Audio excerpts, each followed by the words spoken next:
Astaghfirullah. Bismillahirrahmanirrahim. Assalamualaikum warahmatullahi wabarakatuh. Alhamdulillahi wassalatu wassalamu ala rasulillah wa ala alihi wa sahbihi wa mawalah wa la hawla wa la quwata illa billahi wa ba'du. Alhamdulillah, di siang ini kembali kita bisa duduk untuk bertalabul ilmi, dan kita masih meneruskan kitab Tauhid, dan kita masuk pada bab ke-52, di mana bab ini menjelaskan tentang doa dengan mengucapkan Allahumma gfirli in syi'ta. Ya Allah, ampuni aku jika Engkau menghendaki. Mu'allif rahimahullahu ta'ala membawakan beberapa dalil.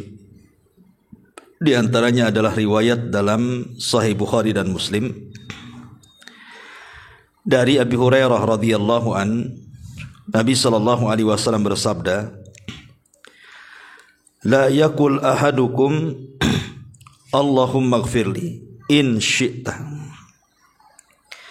Allahumma arhamni in syi'ta, liya'zim al-mas'alata fa innallaha la mukriha lahu.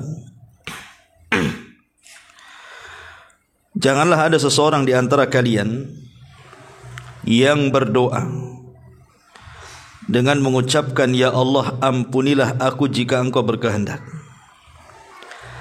atau dia berdoa, ya Allah, rahmati aku jika Engkau berkehendak. Akan tetapi hendaklah meminta dengan mantap dan bulat, karena sesungguhnya Allah tidak ada satupun yang memaksanya untuk berbuat seperti itu. Kemudian dalam riwayat yang lain, dalam lafaz Muslim, wal yu'addim ar-raghbata fa innallaha la yata'azamahu syai'un a'tah. Dan hendaklah dia memiliki atau membesarkan keinginannya, karena sesungguhnya Allah tidak terasa berat baginya sesuatu yang ia berikan kepada hamba-hambanya. Taib. Ma'asyiral muslimat yang dimuliakan Allah subhanahu wa ta'ala,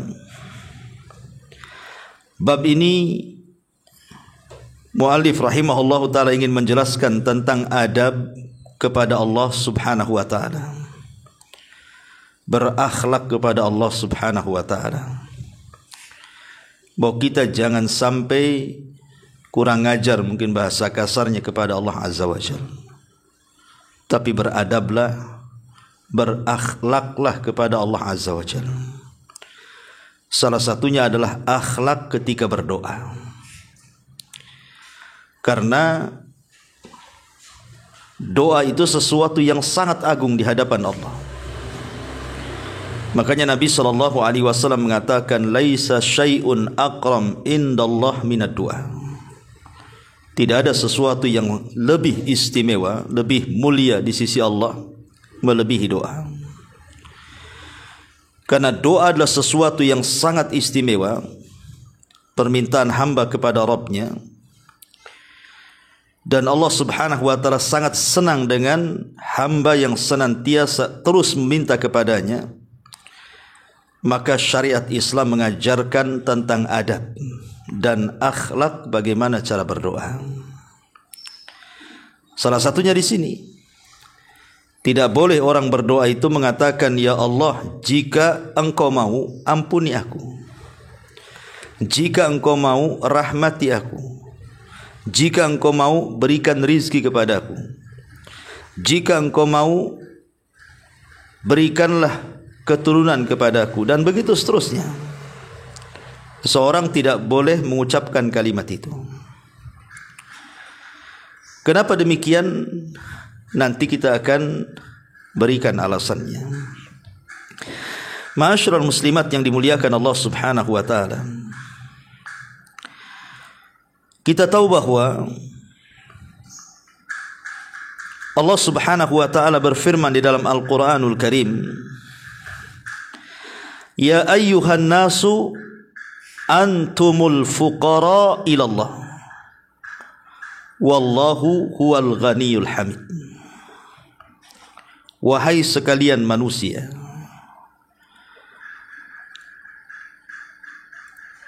antumul fuqara ilallah, kalian itu sangat fakir dan berhajat kepada Allah Subhanahu wa taala.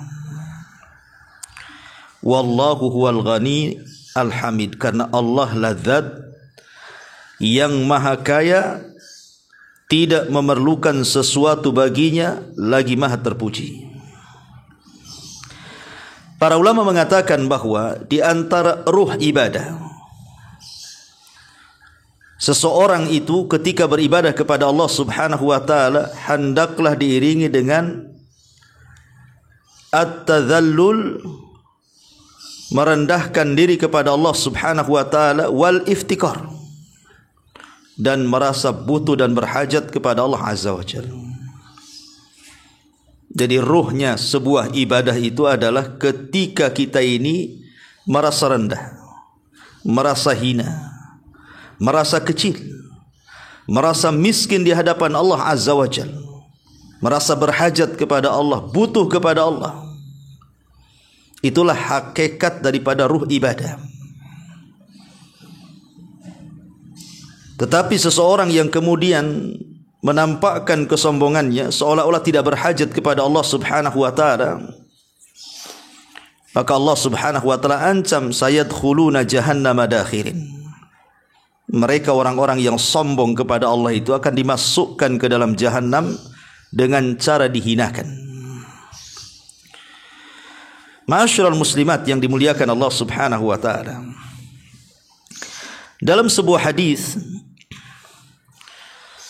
Nabi SAW bersabda dalam hadis yang dikeluarkan Imam Muslim dalam sahihnya dari hadis Abi Dzar radhiyallahu an. Allah Subhanahu wa taala berfirman dalam hadis qudsi, "Ya ibadi, innakum lan tablughu dhurri fatadurruni wa lan tablughu naf'i fatanfa'uni.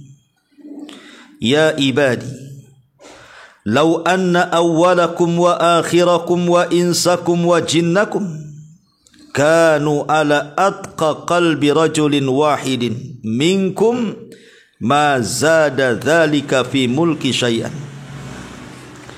Ya ibadi, law anna awwalakum wa akhirakum wa insakum wa jinnakum kanu ala afjari qalbi rajulin wahid ma naqasa dhalika min mulki syai'an." Dalam hadis qudsi, salah satu penggalannya adalah, kalau seandainya orang yang pertama di antara kalian sampai kepada orang yang terakhir di antara kalian, maksudnya sejak zaman Nabi Adam sampai yang terakhir mati, mereka berada di atas satu hati, semua bertakwa kepada Allah Azza wa Jalla, maka kata Nabi SAW, tidaklah ketakwaan seluruh manusia sejak zaman Nabi Adam sampai yang terakhir mati itu bisa menambah kekuasaan Allah sedikit pun.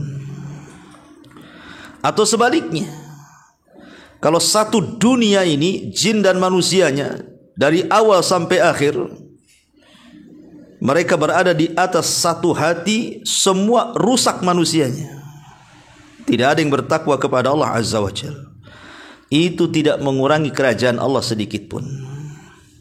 Karena Allah Subhanahu wa taala ghani, Dia tidak butuh kepada kita, kita yang butuh kepada Allah. Allah tidak berhajat kepada kita, kita yang berhajat kepada Allah Azza wa Jalla. Karena Dia adalah Samad, seluruh manusia bergantung kepada Allah Azza wa Jalla. Bahkan dalam hadis yang lain, kalau seandainya orang yang awal-awal di antara kalian Adam alaihi salatu wassalam, wa akhirakum, ataupun orang-orang yang terakhir di antara kalian, orang yang hidup menjelang kiamat. Mereka berkumpul ala sa'idin wahid, di sebuah tanah dataran yang luas. Dikumpulkan semuanya manusia di situ, jin dan manusianya. Kemudian mereka pun fayas'aluna mas'alatahu. Masing-masing orang dan masing-masing jin, dari orang yang awal, jin yang awal, sampai orang yang terakhir, jin yang terakhir hidup, mereka mengemukakan permintaannya. Semua minta kepada Allah. Ada yang minta banyak, ada yang minta berlebihan, ada yang minta sedikit. Semua minta. Maka Nabi SAW mengatakan dalam hadis qudsi, kata Allah subhanahu wa ta'ala, maka Allah subhanahu wa ta'ala akan memberikan seluruh permintaannya. Karena kekayaan Allah subhanahu wa ta'ala yang Allah berikan kepada seluruh manusia, jin dan manusianya, itu seperti jarum yang dicelupkan ke lautan. Kemudian diangkat, kemudian di situ ada satu tetes di ujung jarum. Itulah kekayaan Allah subhanahu wa ta'ala yang diberikan kepada seluruh manusia dan jinnya. Dan itu cukup untuk mereka. Sementara lautan luas itu adalah kekayaan Allah azza wa jalla. Jadi kalau Allah subhanahu wa ta'ala memberikan kekayaannya kepada seluruh manusia yang memintanya, kepada seluruh jin yang memintanya, itu seperti jarum yang dicelupkan ke air lautan, kemudian diangkat satu tetes, itulah mencukupkan untuk memberikan kepada seluruh jin dan manusia dalam permintaan mereka. Artinya Allah itu ghani, maha kaya. Allah itu kaya. Allah itu sangat luas kekayaannya dan tidak terbatas. Karena yang diberikan kepada kita manusia dan jin dari awal sampai akhir itu hanya setetes air yang ada di ujung jarum. Sementara kekayaan terbentang bagaikan lautan, seolah-olah tak bertepi. Yang ingin saya katakan bahwa di dalam hadis yang atau bab yang kita kaji ini, Nabi SAW melarang, tidak boleh seseorang itu berdoa kepada Allah dengan mengatakan, ya Allah ampuni aku jika kau mau. Ya Allah rahmati aku jika kau mau. Ya Allah berikan rizki kepadaku jika kau mau. Ya Allah berikan keturunan kepadaku jika kau mau. Kalimat seperti ini ada kalimat merendahkan, tidak beradab, merendahkan Allah subhanahu wa ta'ala.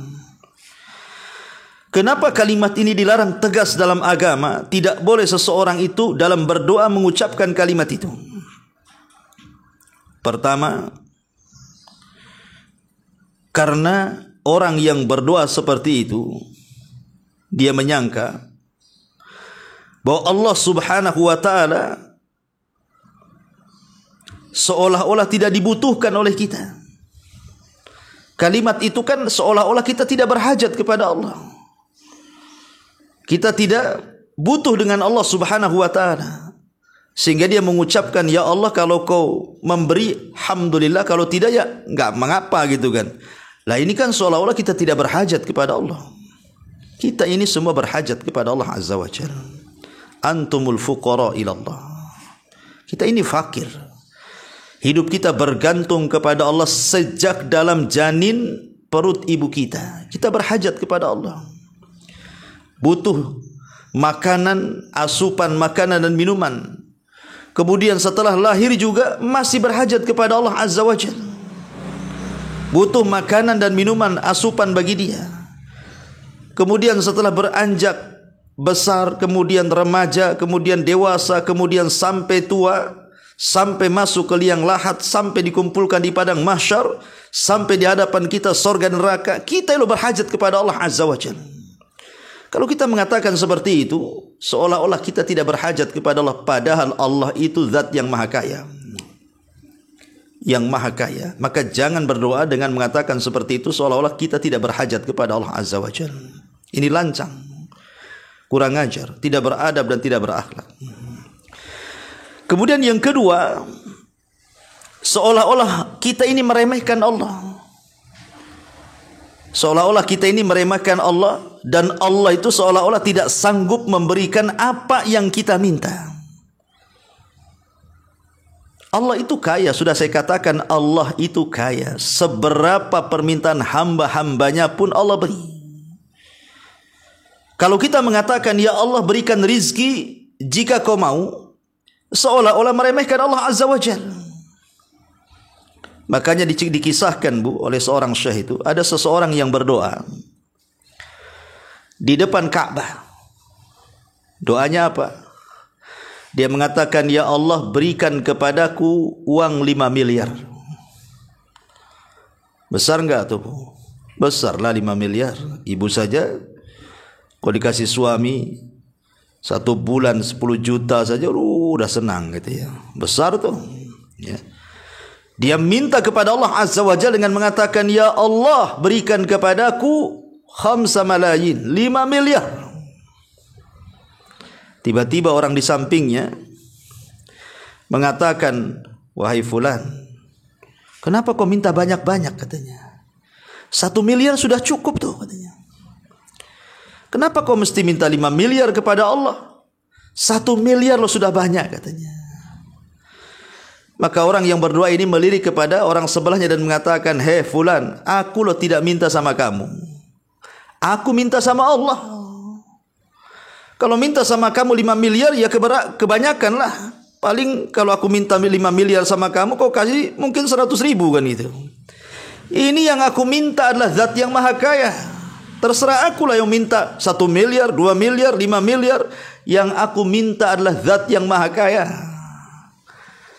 Menunjukkan kalau teguran orang sebelah ini meragukan bahwa Allah Subhanahu wa taala tidak sanggup untuk mengabulkan permintaannya. Jangan pernah meremehkan Allah. Merasa Allah keberatan kalau seandainya kita berdoa seperti itu. Jadi kalimat, ya Allah berikan ampun kepadaku jika kau mau, berikan rizki kepadaku jika kau mau, ini bahaya. Karena seolah-olah mengecilkan Allah Subhanahu wa ta'ala. Tadi kan sudah saya katakan, kalau seluruh manusia, jin dan manusianya berkumpul kemudian meminta seluruh permintaannya, maka Allah akan beri seperti jarum yang ditenggelamkan di lautan kemudian diangkat, kemudian adalah air yang menetes di ujung jarum. Air yang menetes itulah cukup untuk memberikan setiap hajat manusia dan jin yang meminta kepada Allah Azza wa Jalla. Jangan pernah ragu. Jangan mengecilkan Allah Azza wa Jalla dengan mengatakan, ya Allah berikan rizki kalau kau mau. Ya. Kemudian yang ketiga, kata-kata seperti itu sama dengan tahsilul hasil namanya, Bu. Enggak ada gunanya ucapan kayak gitu. Karena setiap pemberian dari Allah itu memang atas kehendak Allah. Baik ketika dia mengatakan, ya Allah aku minta rizki, atau mungkin dengan diletakkan embel-embel, jika kau mau. Semua pemberian yang Allah berikan kepada kita itu semua atas kehendak Allah, bukan atas kehendak kita. Percuma kita mengucapkan insyita jika kau mau, semua juga atas kehendak Allah. Jika Allah mau Allah beri, jika Allah tidak mau, ya Allah tidak akan beri. Ngapain dia ngomong seperti itu? Kemudian yang keempat, dia menyangka bahwa Allah Subhanahu wa ta'ala ada yang memaksanya sehingga dia harus memberikan permintaan hamba-hambanya. Jadi Allah disangka benci dengan permintaan hambanya, seolah-olah terpaksa dia memberi. Allah tidak sama dengan hambanya. Maka jangan pernah berdoa dengan mengatakan, ya Allah berikan rizki, ampuni aku, rahmati aku jika kau mau. Tetapi kata Nabi SAW, falyazim mas'alatahu. Tapi bulatkan tekad dan permintaan kita kepada Allah. Tidak usah pakai embel-embel jika kau mau. Bilang saja, ya Allah berikan rizki kepadaku. Ya Allah rahmati aku. Ya Allah ampuni aku. Ya Allah berilah keturunan kepadaku. Ya Allah bahagiakan aku. Dan begitu seterusnya. Tidak usah kemudian kita letakkan di akhir doa dengan mengatakan insyita. Seolah-olah kita tidak berhajat kepada Allah Azza wa Jalla. Ma'asyiral muslimat yang dimuliakan Allah Subhanahu wa ta'ala, jangan pernah menyamakan Allah dengan hamba-hambanya.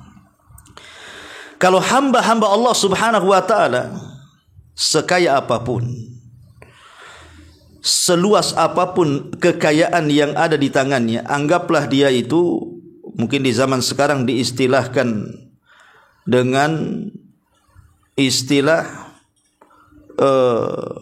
apa tuh? Ya. Istilah sultan. Sekarang kan kalau ada orang kaya dikit-dikit dibilang sultan, sultannya Batam, sultannya Jakarta gitu kalau ada orang kaya itu. Anggaplah dia sultan. Banyak kekayaannya, banyak perusahaannya, banyak apartemennya. Itu kalau kita meminta kepada mereka tidak sama dengan kita ketika kita minta kepada Allah Azza wa Jalla. Sebab manusia ini kalau diminta, Bu, terkadang ketika memberi itu rasanya berat karena mungkin yang kita minta itu terlalu besar. Yang kita minta itu terlalu besar, makanya dia berat mau ngasih. Kita ngajukan proposal minta 100 juta, tahu-tahu hanya dikasih 5 juta. Padahal uangnya miliaran. Itulah manusia. Uang miliaran juga, uang triliunan juga. Kadang-kadang kalau ada orang datang proposal, Bu, tidak diberi seperti yang dicantumkan dalam proposal itu kan, Bu. Dia minta 1 M, dikasih cuman 10 juta. Ya, itulah tabiat manusia.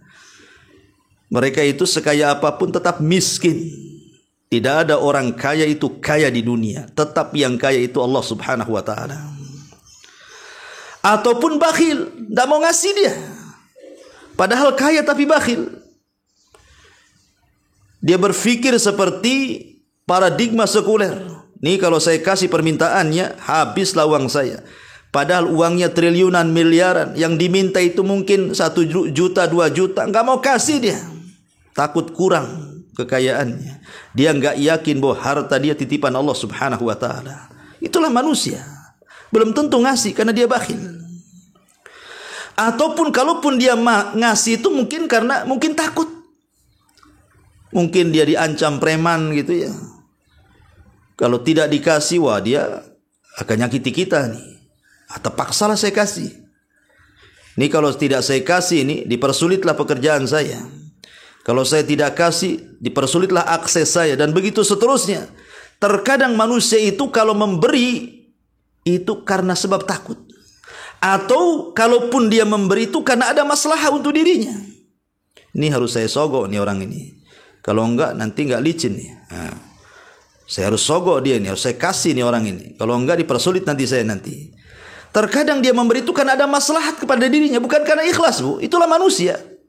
Kalau ada orang datang meminta kepada kita itu, imma karena terlalu besar permintaannya sehingga kita kasih sedikit, atau mungkin tidak sama sekali diberi karena dia bakhil, atau mungkin karena takut, atau mungkin karena ada maslahat yang bermanfaat untuk dirinya, terpaksa dia kasih. Tapi Allah Subhanahu wa ta'ala tidak seperti itu. Allah itu jangan disangka berat ketika kita meminta sesuatu yang mungkin menurut kita kebanyakan. Tidak ada yang sedikit, tidak ada yang banyak bagi Allah. Allah itu memberi hamba-hambanya sesuai dengan permintaannya. Allah itu tidak bakhil. Allah juga ketika memberi kepada kita tidak takut. Allah ketika memberi kepada kita juga bukan karena maslahat untuk dirinya. Tidak ada itu semua. Itu hanya ada pada manusia. Justru kalau kita meminta kepada Allah dan terus meminta dan terus meminta, oh Allah itu senang, Bu. Allah itu paling senang kalau ada seorang hamba terus-terusan meminta kepada Allah Subhanahu wa ta'ala. Berbeda dengan Bani Adam, kalau terus-terusan meminta pasti dia emosi, Bu. Pasti dia marah. Coba aja, Bu. Ibu punya kawan, pinjam dong duitnya. Hari pertama dikasih, berapa? Tak banyak, 5 juta saja. Banyak lah itu 5 juta. Saya kira cuma 100 ribu katanya kan. Dikasih, mungkin hari pertama dia kasih. Besoknya datang lagi, pinjam uang lagi. Dengan jumlah yang sama 5 juta. Mungkin bisa dikasih, tapi kalau ketiga kali, keempat kali, kelima kali, boleh jadi dia emosi. Mungkin kalau datang kita rumahnya digembok. Mungkin juga handphonenya diblokir nomornya, atau tidak mau ketemu, atau kalau nampak di jalan dia menghindar, takut nih kalau dia datang pasti pinjam uang nih. Jadi kadang-kadang orang itu berpikir ulang. Itulah manusia, kalau banyak diminta dia marah. Tapi Allah Subhanahu wa taala justru terbalik, kalau kita tidak meminta kepada Allah, Allah marah. Itulah bedanya. Ya, jangankan minta yang besar, yang kecil saja. Kalau ibu hari-hari datang ke tetangga minta bawang itu ya cuman 5 iris saja. Kalau hari-hari minta, pasti akan langsung ditutup tuh rumahnya. Ibu datang dari jauh aja sudah kecium baunya. Jangan nih, ini orang ini suka minta bawang nih katanya. Jadi udah paham orang itu jadinya kan. Lah kalau seandainya kemudian ucapan ya Allah ampuni aku jika kau mau, ya Allah rahmati aku jika kau mau, ya Allah berikan rizki kepadaku jika kau mau, terkandung 4 masalah tadi, maka hukum berdoa seperti itu diharamkan oleh para ulama. Hukum berdoa seperti itu diharamkan oleh para ulama. Ma'asyiral muslimat yang dimuliakan Allah Subhanahu wa taala. Tetapi seandainya ibu sudah terus meminta kepada Allah, mungkin setiap malam ibu minta kepada Allah. Dalam setiap tahajud ibu minta kepada Allah. Dalam setiap ba'da salat ibu meminta kepada Allah. Dalam setiap saat ibu terus berdoa kepada Allah. Kemudian Allah takdirkan, mungkin tidak dikabulkan tuh permintaannya, ataupun mungkin lambat dikabulkan permintaannya. Sudah berbulan-bulan, bertahun-tahun ibu berdoa, tak kunjung pula ada sinyal dan tanda-tanda bahwa Allah mengabulkan permintaannya. Kalaulah terjadi seperti itu, jangan kita katakan Allah bakhil. Jangan kita katakan Allah Subhanahu wa taala benci. Tidak. Boleh jadi ketika Allah tidak mengabulkan segera permintaan kita itu, satu, karena sebuah kemaslahatan, ada hikmah di dalamnya. Jadi kalau Allah tidak mengabulkan doa kita, itu kan hikmah. Hikmah ini bisa kita ketahui atau tidak bisa kita ketahui. Diketahui ataupun tidak, semua perbuatan Allah itu ada hikmahnya. Lah salah satunya, boleh jadi kalau kita sudah minta kok enggak dikasih, boleh jadi itu satu karena sebuah maslahat untuk kita. Mungkin kita ini fakir.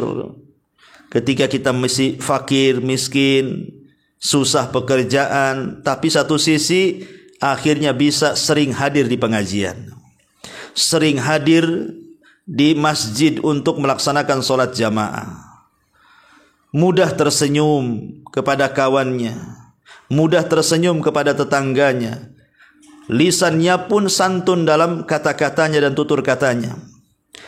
Boleh jadi kalau seandainya dia berdoa kepada Allah Subhanahu wa taala, minta kekayaan, akhirnya kemudian Allah berikan kekayaan, belum tentu dia rajin ibadah lagi kan Bu.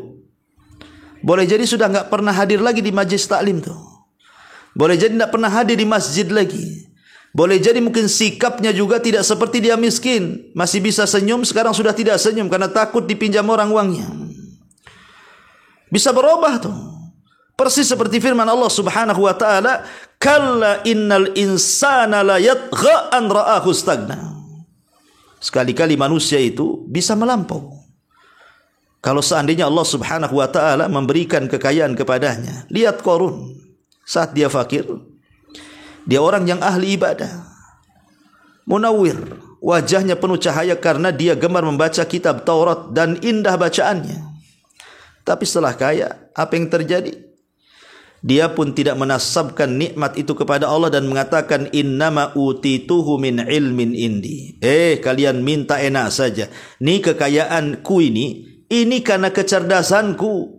Karena aku ini sekolah wajar saya kaya. Karena aku ini doktor, profesor, saya ini seorang dokter, seorang pilot, seorang menteri, wajar saya kaya. Saya ini pengusaha. Dia ingkari itu kalau kekayaan itu milik Allah. Makanya Allah katakan dalam Al-Quran, فَخَسَفْنَا بِهِ وَبِدَارِهِ الْأَرْضَ. Kami tenggelamkan Qarun dan seluruh kekayaannya. Jadi bisa saja ketika Allah kemudian tidak memberi permintaan kita karena sebuah maslahat. Sebab kalau diberikan kekayaan makin kufur kita. Makanya sengaja Allah Subhanahu wa taala tidak memberikan kekayaan itu supaya dia tetap istiqomah. dia bisa hadir di majlis taklim, dia bisa rajin ibadah, sikapnya juga santun, ucapannya juga santun, dan begitu seterusnya, supaya istiqomah dia. Ini kan baik kan, Bu? Ya. Ini yang pertama. Yang kedua, boleh jadi Allah Subhanahu wa taala tidak kabulkan segera itu karena Allah hendak menabung pahala bagi orang yang berdoa itu. Untuk apa tabungan itu? Untuk kelak di akhirat mengangkat derajat kita di sorga. Jadi kalau seandainya kita terus berdoa kok nggak dikabul-kabulkan, Bu, boleh jadi Allah sengaja menabungkan pahala kita supaya kelak ketika Allah takdirkan kita masuk sorga sebagai pengangkat derajat kita di sorga.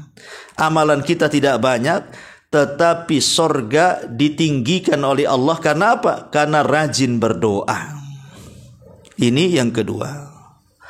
Atau yang ketiga, kalau memang kita berdoa kemudian lambat dikabulkan, boleh jadi Allah Subhanahu wa taala akan memberi sesuatu yang jauh lebih baik dibandingkan yang ia minta.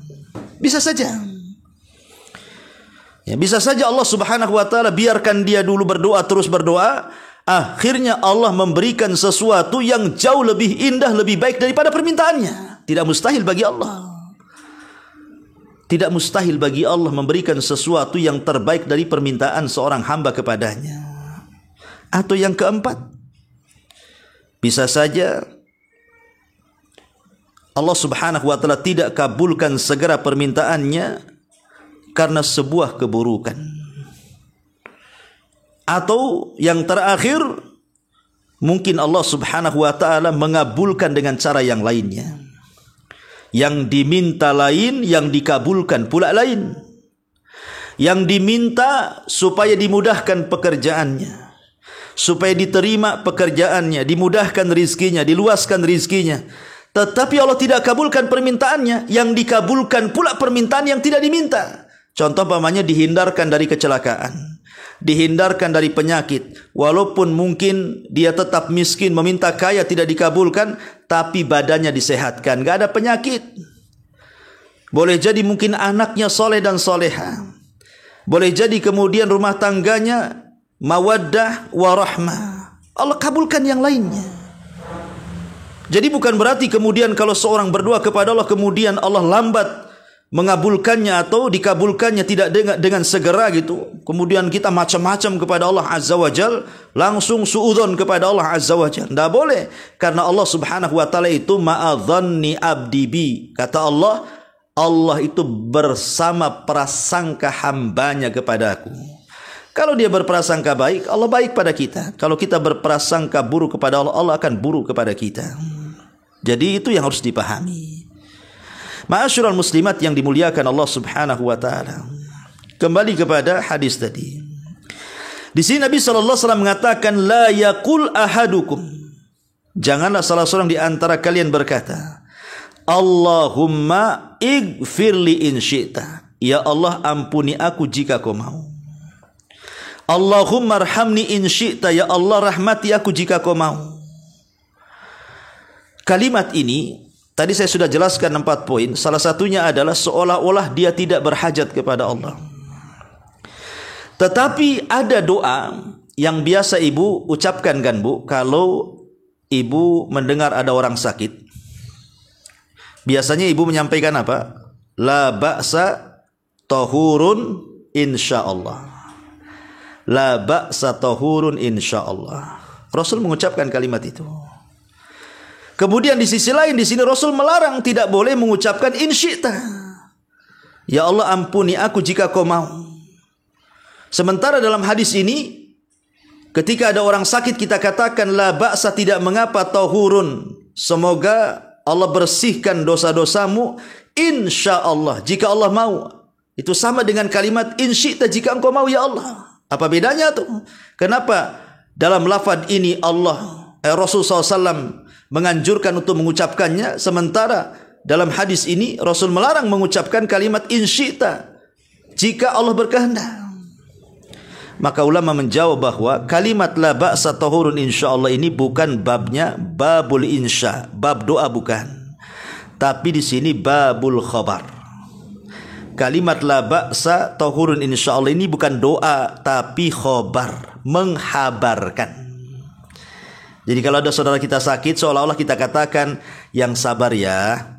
Kalau engkau sabar, nanti dosa-dosamu akan dibersihkan dengan penyakitmu jika Allah berkehendak. Itu kan hanya ngasih tahu. Ya, bukan mengatakan semoga dosa-dosamu hilang dengan penyakitmu, insya Allah. Ya, itu tidak boleh. Ya, tetapi yang dimaksud di sini khabar. Dan kalimat insya Allah dalam bab ini memang dalam rangka mencari berkah, tabaruk dengan insya Allah. Makanya Syekhul Islam Ibn Taimiyah rahimahullah ta'ala ketika hendak menyerang pasukan Tatar Mongolia, pasukannya mengatakan kita akan serang Tatar. Kata Syekhul Islam Ibn Taimiyah, katakan insya Allah, kita akan menyerang Tatar dan kita akan menang. Kata Syekhul Islam Ibn Taimiyah, katakan insya Allah, sampai 3 kali. Kemudian Ibn Taimiyah mengatakan maksud ucapan saya insya Allah adalah tahqiqan la ta'liqah. Maksudnya adalah tahqiq, sebuah keyakinan, bukan sebuah keraguan-raguan. Artinya mengucapkan insya Allah ini mengambil berkah dengan menyebut nama Allah Subhanahu wa ta'ala. Jadi harus dibedakan. Kalau la ba'sa tahurun insya Allah ini enggak apa-apa, ini bentuknya khabar. Tapi kalau di sini Allahumma gfirli in syi'ta, Allahumma arhamni in syi'ta, ini hanya contoh saja. Doa apapun dengan mengatakan ya Allah berikan rezeki kepadaku jika kau mau, berikan keturunan kepadaku jika kau mau, maka apapun bentuk doanya kepada Allah jangan diembel-embeli dengan kata-kata in syi'ta, jika kau mau, karena seolah-olah itu menunjukkan kita tidak berhajat kepada Allah Subhanahu wa ta'ala, dan ini tidak beradab. Ini mengurangi kesempurnaan tauhid. Tidak berakhlak kepada Allah Azza wa Jalla. Ingat, Allah itu sudah banyak memberikan nikmat kepada kita. Kok kita tidak yakin? Tadi saya sudah singgung. Bayi saja di kandungan ibundanya sudah diberikan rizki oleh Allah Azza wa Jalla. Diberikan asupan makanan minumannya tuh. Padahal dia dalam perut tuh. Kemudian dia lahir diberikan rizki lagi. Kemudian besar sedikit diberikan rizki lagi. Kemudian dia menikah, Allah berikan rizki lagi. Kemudian dia tua, kemudian meninggal, Allah kasih juga rizki dalam kuburannya. Kemudian dia masih surga, Allah kasih lagi. Jadi Allah itu terus memberi kepada kita tuh. Memberi harta, memberi ketenangan, kesenangan, sakinah, mawaddah, anak yang baik, pasangannya. Itu semua rizki dari Allah Subhanahu wa ta'ala. Ya, jadi jangan mengucapkan in syi'ta jika kau mau. Dia sendiri berhajat kepada Allah. Dia sendiri sudah banyak diberikan rezeki, kok dia mengatakan insya Allah? Ini kan tidak beradab kepada Allah Azza wa Jalla. Makanya kemudian Rasul mengatakan falyazim liya'zimal mas'alata. Tapi kalau berdoa bulatkan, bulatkan keyakinan. Ibu harus yakin kalau doa ibu itu pasti dikabulkan. Ibu harus membulatkan tekad bahwa doa-doa ibu itu pasti didengar dan pasti akan diijabah. Harus yakin. Zat yang kita sembah loh, zat yang yakin Allah Azza wa Jalla. Maka saat kita beribadah pun harus dengan keyakinan, karena zat yang kita sembah adalah zat yang yakin. Tidak boleh kita menyembah zat dan yang yakin disembah pula dengan keraguan-raguan. Maka kata Nabi SAW, liya'zim al-mas'alah. Tekadkan, yakinkan bahwa setiap permintaan kita pasti dikabulkan. Kenapa? Karena fa innallaha la mukriha lahu. Kenapa demikian? Kata Nabi SAW, karena Allah tidak ada yang memaksanya. Enggak ada orang Allah dipaksa memberikan kepada kita itu, tidak. Kalau hamba ya mungkin lah ya kan. Kadang-kadang dia terpaksa atau dipaksa untuk memberi. Tapi Allah siapa yang maksa? Dan Allah tidak terpaksa. Karena apapun yang Allah berikan kepada kita itu tidak mengurangi sedikit pun kekayaannya. Secuil pun tidak. Karena kalau seandainya jarum itu dicelupkan di lautan, kemudian menetes, nanti balik lagi ke lautan tuh tetesannya itu. Jadi tidak berkurang sama sekali pemberian Allah kepada kita itu. Lalu kita menganggap kemudian Allah tidak sanggup memberikan pemberian kita, kan lancang namanya. Maka kata Nabi SAW dalam hadis yang lain, wal yu'adzimir raghbah. Hendaklah besarkan harapan kita kepada Allah. Besarkan harapan kita kepada Allah. Jangan istijal.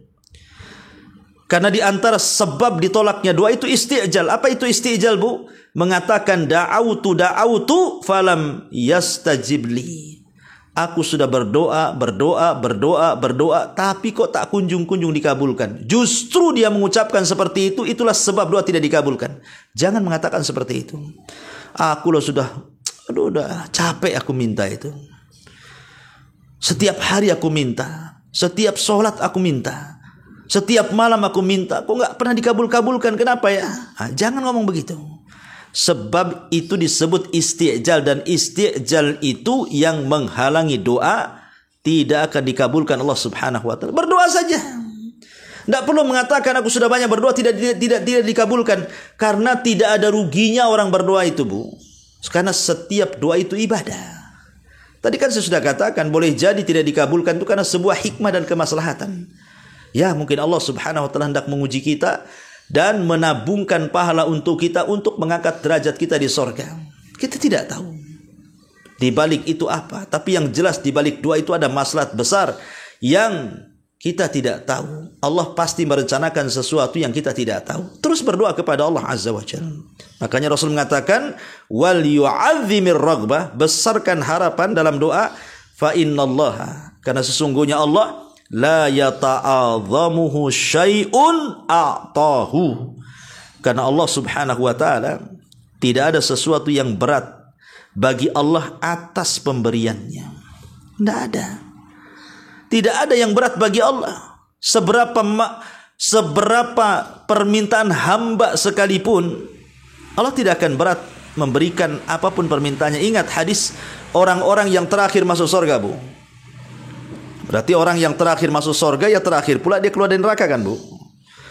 Jadi ketika kemudian dia berada di pintu surga, sementara pintu surga itu sudah ditutup, namanya terakhir masuk, sudah ditutup tuh pintu surga. Tapi dalam celah-celah pintu sorga itu nampak pula lubang-lubang yang bisa memandang ke dalam sorga. Maka dia mengatakan, ya Rabb adkhilnil jannah, masukkan tolong ya Rabb aku ke dalam sorga, masukkan aku ke dalam sorga. Maka Allah Subhanahu wa taala mengatakan, tamanna ya abdi, bercita-citalah, berangan-anganlah wahai hambaku, kau mau apa? Kau mau apa? Kemudian dia pun menghayal sehayal-hayalnya sampai puncak hayalannya. Kemudian kata Allah Subhanahu wa taala, bagaimana kalau seandainya aku berikan engkau kekuasaan satu dunia itu milikmu tuh? Mau enggak kamu memiliki dunia dan kau penguasanya? Ma'asyiral muslimat yang dimuliakan Allah Azza wa Jalla, kan kalau seandainya kita diberikan oleh Allah satu dunia ini saja, anggap jangan satu dunia, satu kota Batam saja milik ibu, apartemennya, rumah mewahnya, tanah-tanahnya, aset-asetnya, anggaplah milik ibu. Ibu sudah dianggap tuan takur tuh, sudah dianggap sultan kan gitu ya, udah kaya betul tuh. Bagaimana kalau satu dunia milik ibu? Tetapi Allah katakan, aku kabulkan 10 kali lipat dari hayalanmu. Lihat, dia menghayal sehayal-hayalnya, ingin mendapatkan ini, itu, macam-macam. Tetapi kata Allah, aku kabulkan 10 kali lipat dari hayalan. Jadi bagi Allah tidak berat memberikan sesuatu. Apapun yang kita minta, yang penting kita yakin, besarkan harapan bahwa Allah Subhanahu wa taala pasti mengabulkan doa kita. Karena Allah Subhanahu wa taala Ghani, dia adalah zat yang maha kaya. Dia adalah zat yang maha kaya. Ya ayyuhan nas antumul fuqara ilallah wallahu huwal ghani alhamid. Dia adalah zat yang maha kaya lagi maha terpuji. Ma'asyiral muslimat yang dimuliakan Allah Subhanahu wa taala, sedikit kita menjelaskan tentang kalimat al-ghani. Allah itu zat yang maha kaya. Ma'asyiral muslimat yang dimuliakan Allah Subhanahu wa taala, pertama, Allah itu kaya karena langit dan bumi itu berada di genggamannya. Bahwa Allah itu penguasa langit dan bumi dan alam semesta, pengatur alam semesta, dan yang mentadbir alam semesta, dan yang memiliki alam semesta, dan yang menciptakan alam semesta. Gimana tidak kaya? Ya. Allah mengatakan dalam surah Al-Hajj ayat 64, lahu ma fis samawati wa ma fil ar wa innallaha lahuwal ghaniyul hamid. Apa-apa yang ada di langit dan apa-apa yang ada di bumi semua milik Allah. Karena sesungguhnya Allah zat yang maha kaya lagi maha terpuji.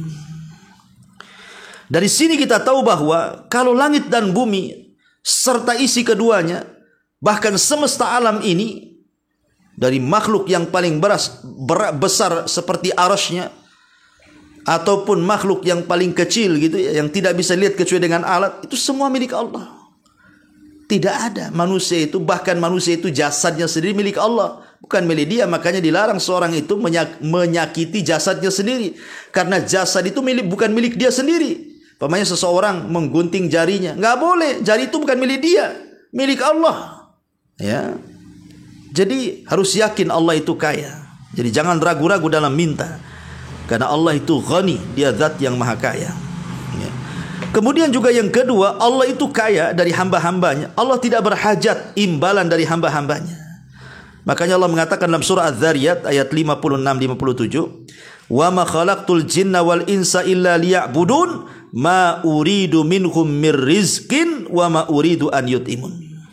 Tidaklah aku ciptakan jin dan manusia kecuali disuruh mereka untuk beribadah kepadaku. Aku tidak hendak meminta dari mereka rizki sebagai imbalan, ataupun aku tidak hendak meminta kepada mereka makanan sebagai imbalan. Tidak. Allah tidak hendak membalas apa yang sudah dia beri kepada kita. Kita hanya dituntut oleh Allah Subhanahu wa taala, disuruh untuk mentauhidkan dan beribadah kepadanya. Itu sudah cukup. Ya. Tapi manusia kan beda, Bu. Kalau ibu bantu saya, pamannya waktu saya susah, miskin, saya pinjam modal sama ibu, anggaplah saya pinjam modal 100 juta, kemudian ibu kasih, kemudian saya kembangkan akhirnya jadi kaya raya gitu ya. Tiba-tiba ibu yang jatuh miskin datang kepada saya. Ya, pasti dia akan mengatakan, Ustadz dulu kan Ustadz kesini susah, aku yang bantu sekarang kaya, tolonglah bantu saya. Nah, manusia kan seperti itu. Harus ada balas-balasannya.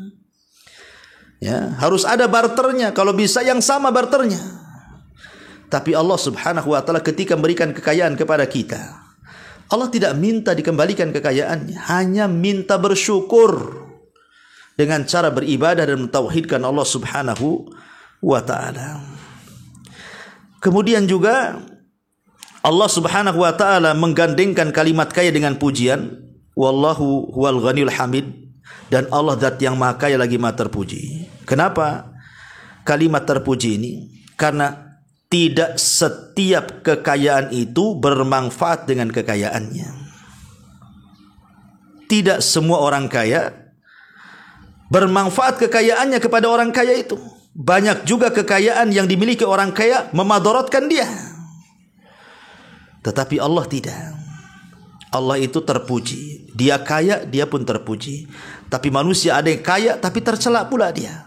Dihujat manusia karena bakhilnya, dihujat manusia karena zalimnya, dihujat manusia karena jahatnya. Karena orang kaya itu kan sirutugyan, rahasia jahatnya orang. Ya. Ma'asyiral muslimat yang dimuliakan Allah Azza wa Jalla, intinya dari bab ini semua adalah di antara akhlak dan adab kita kepada Allah dalam berdoa, jangan mengucapkan kalimat in syi'ta, jika kau berkehendak. Ini saja Bu yang bisa sampaikan dalam bab yang ke-52. Sebelum saya tutup, silahkan kalau ini bertanya.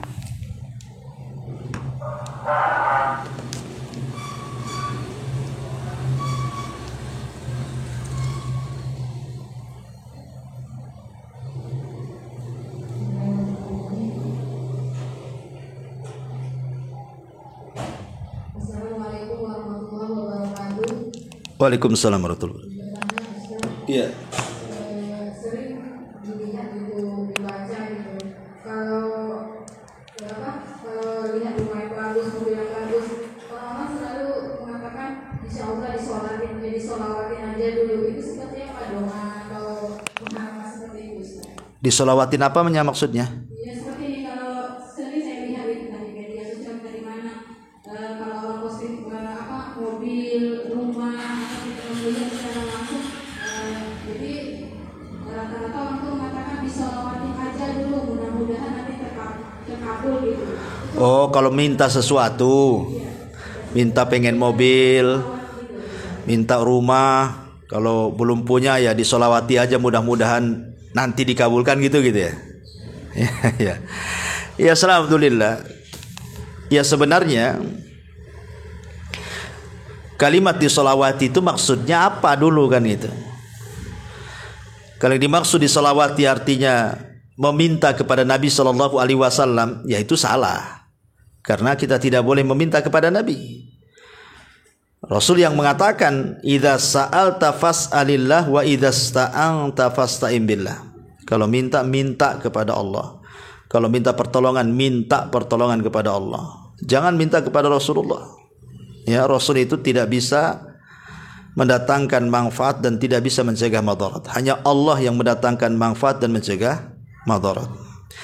Tapi kalau yang dimaksud solawat itu mencari berkah dengan solawat, karena kan memperbanyak solawat itu salah satu manfaatnya adalah menghilangkan kurubat, menghilangkan kesulitan-kesulitan hidup.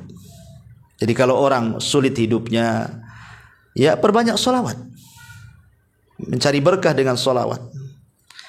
Kalau itu yang dimaksud, ya tetap meminta kepada Allah Subhanahu wa taala, cuman mengambil wasilah dengan salawat kepada Nabi Shallallahu Alaihi Wasallam, bukan minta kepada Nabi ya. Ya, tetapi karena kita mendengar hadis Nabi SAW, di antara manfaat memperbanyak salawat itu menghilangkan kurubat, kesulitan-kesulitan dunia, kepenatan-kepenatan dunia supaya dimudahkan, diringankan, dimudahkan rizkinya dan begitu seterusnya. Ya tidak mengapa, karena salah satu adab daripada terkabul doa juga adalah bersolawat.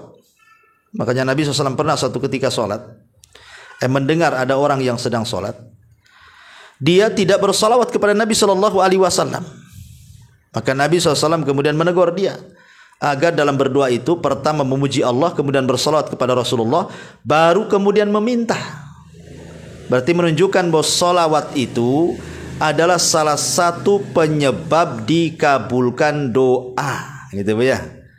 Nah, maka kalau yang dimaksud seperti itu ya boleh-boleh saja, ya. Wallahu a'lam.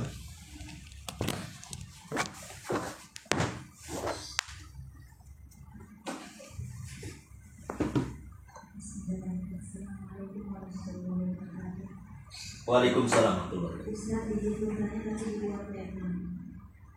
Ya. Sebenarnya kita untuk kuburan, Ustaz, boleh nggak kita buat batu nisan ini? Membuat batu nisan di kuburan. Iya, di kuburan, dan di atas kuburan itu kita tanam seperti rumput jepang itu, Ustaz, tapi nggak disiram kuburannya, cuma ditanami dengan rumput jepang. Ya, alhamdulillah. Masalah kuburan itu yang dilarang. Kata Nabi SAW, la yujassas al-qabru. Jangan menembok kuburan. Jangan meninggikan kuburan. Jangan menulis di kuburan. Kan ada di kuburan ditulis-tulis gitu ya kan. Gak perlu. Ya. Jadi kalau ma'ruf nih di masyarakat itu kan kadang ada kuburan itu subhanallah. Saya waktu di Jawa itu sempat melihat ada kuburan tuh megah sekali dari marmer, Bu, bukan dari keramik, marmer. Rupanya itu kuburannya anak orang kaya, dan itu anak sulungnya, anak yang paling besar meninggal kecelakaan. Jadi mungkin sama orang tuanya yang kaya itu karena sayangnya dengan anak itu dibangun kuburannya, Bu, dengan marmer, Bu. Saya taksir itu nggak kemana uang 50 juta tuh. Membangun kuburannya itu semegah itu. Lah, gimana kok orang mati kok dikasih mahal-mahal kuburannya? Bagus disedekahkan kepada orang miskin yang nggak punya rumah kan, Bu. Nanti sedekahnya baru diniatkan kepada orang yang mati, itu jelas-jelas pahala. Sampai kepada orang yang meninggal. Tapi mempercantik kuburan dengan dipakai marmer dan begitu seterusnya, itu tidak ada manfaat bagi orang yang ada di kuburan. Lain kalau ketika hidupnya rumahnya dikasih marmer semuanya, manfaatlah, dia senang tuh.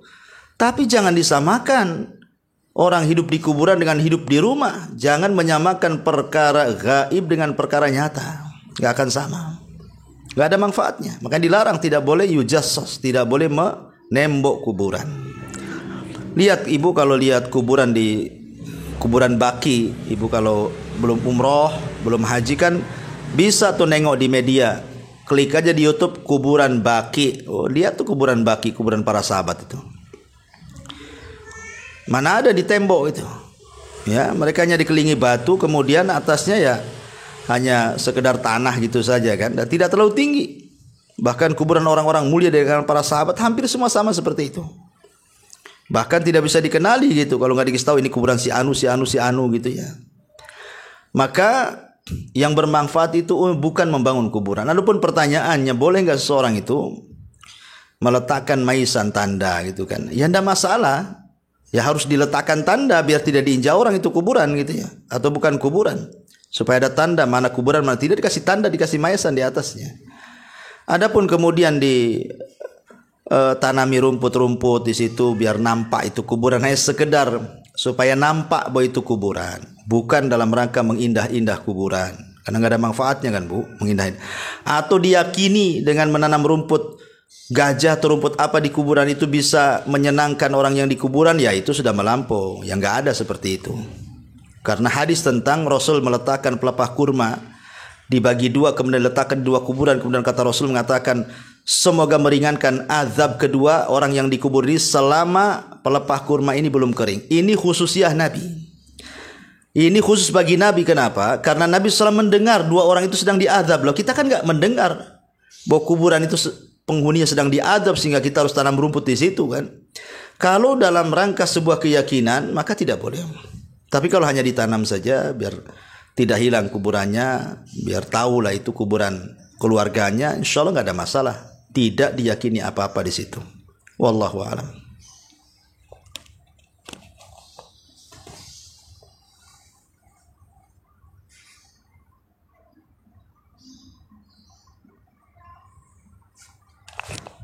Oke Bu, sudah hampir jam 3. Asar cepat juga. Saya kira cukup sampai di sini. Mudah-mudahan ada manfaatnya. Kita tutup dengan doa kafaratul majlis. Subhanakallahumma bihamdika asyhadu an la ilaha illa anta astaghfiruka wa atubu ilaik. Wallahu ta'ala alam. Assalamualaikum warahmatullahi wabarakatuh.